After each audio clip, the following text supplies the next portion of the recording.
4,97,500 টাকার জালনোট সহ ফারাক্কায় গ্রেপ্তার দুই যুবক।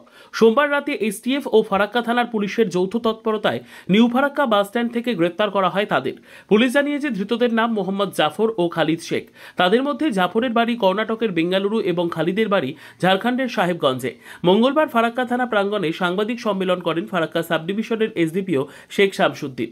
উদ্ধার হওয়া জালনোটগুলো সবই 500 টাকার নোট বলে জানিয়েছে পুলিশ। এদিনই ধৃতদের আদালতে পাঠিয়ে জালনোট পাচারের কারবারের সঙ্গে আর কেউ জড়িত রয়েছে কিনা তা খতিয়ে দেখছে পুলিশ। পাশাপাশি কোথা থেকে জালনোটগুলো নিয়ে এসে কোথায় নিয়ে যাওয়ার চেষ্টা করছিল তাও খতিয়ে দেখা হচ্ছে ফারাক্কা থানার পুলিশের পক্ষ থেকে। কাল সন্ধ্যেবেলায় আমাদের কাছে একটা ইনফরমেশন আছে, Kolkata police STF, Jangipur crime sell এবং ফারাক্কা পিএস এর কাছে ইনফরমেশনটা আছে। তো আমরা সেই মতো রাত 9টার দিকে দুজনকে ডিটেন করি। মোহাম্মদ জাফর, এর বাড়ি ব্যাঙ্গালোর কর্ণাটক, আর খালিদ শেখ, এর বাড়ি সাহেবগঞ্জ ঝাড়খণ্ড।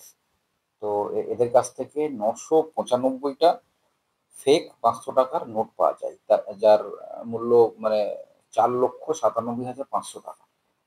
এই পরিমাণ ফেক কারেন্সি তাদের কাছ থেকে পাওয়া যায়। আমরা তাদেরকে অ্যারেস্ট করি এবং আজকে তাদেরকে কোর্টে ফরওয়ার্ড করব 10 দিনের পিসিপিআর সহ। এটা মালদা সাইড থেকে আসছিল, আমরা এখানে ইন্টারসেপ্ট করি তাদেরকে। এরপরে নেক্সট আমরা তদন্ত করে দেখছি এটা অরিজিনালি কোথা থেকে এরা নিয়েছিল, কার কাছ থেকে নিয়েছিল, সেগুলো আমরা তদন্ত করছি। কালকে আমরা নিউ ফারাক্কা মোড়ে একটা অটো করে আসছিল। এখনো যেটা পেয়েছি, ব্যাঙ্গালোর থেকে যিনি এসেছেন ইনি ব্যাঙ্গালোরে নিয়ে যাচ্ছিলেন।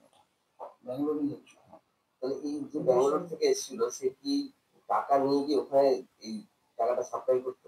সেরকমই আমরা ইনভেস্টিগেশন করছি যে কি উদ্দেশ্যে এরা নিয়ে যাচ্ছিল, সেটা আমরা ইনভেস্টিগেশন করে দেখি। এর আগে কি এই ব্যবসার সঙ্গে জড়িত ছিল না? আমরা এখনো সেইভাবে পুরো ডেটা পাইনি। আমরা ডেটা নিয়ে দেখছি কি আছে, এর কোনো প্রিভিয়াস কোনো হিস্ট্রি আছে কিনা। হ্যাঁ, 10 দিনের রিমান্ড চেয়েছে। হ্যালো ফ্রেন্ডস, আমি ডক্টর মোহাম্মদ জাকিরুল ইসলাম। আজকে আপনাদের সাথে শেয়ার করব একটি চর্মরোগ নিয়ে, স্কিন অ্যালার্জি। আমার পাশে যিনি বসে আছেন উনি দীর্ঘদিন ধরে এই সমস্যায় ভুগছিলেন। মোটামুটি 1 বছর ধরে তিনি অ্যান্টি অ্যালার্জি ওষুধ খেয়ে যাচ্ছেন, কিন্তু তিনি পুরোপুরিভাবে আরোগ্য হতে পারছেন না। শেষ পর্যন্ত তিনি এই হ্যান্ডিম্যান হোমিও কিউরে আসেন এবং প্রথম দফা ওষুধ খাওয়ার পর তিনি অনেক সুস্থ আছেন। এখন আর তার কোনো অসুবিধা হয় না। আমরা সম্পূর্ণ ঘটনাটা রোগীর মুখ থেকে শুনবো। এখানে কি সমস্যা নিয়েছিলেন? অ্যালার্জি স্কিন, যেগুলো গায়ে চাকা চাকা ভাবে দাগ হয়তো। তো অনেক ওষুধ খেয়েছিলাম। তো তার 2 দিন পর 3 দিন পর আবার দেখা দিত। তোমার সম্পূর্ণ সারছিল না।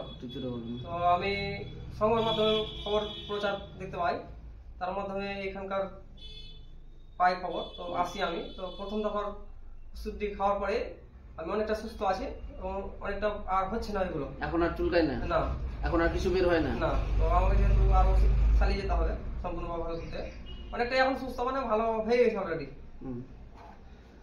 তাহলে রোগীর মুখ থেকে আমরা শুনলাম যে তিনি এই সমস্যাটা নিয়ে দীর্ঘ 1 বছর ধরে ভুগছেন।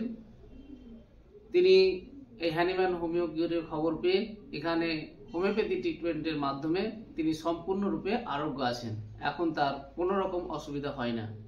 তাই এই ভিডিওর মাধ্যমে সকলের কাছে এই মেসেজ পৌঁছাতে চাই, যিনারা স্কিন অ্যালার্জি নিয়ে ভুগছেন ওনারা অতি সত্বর হ্যান্ডিম্যান হোমিও কিউরে যোগাযোগ করুন।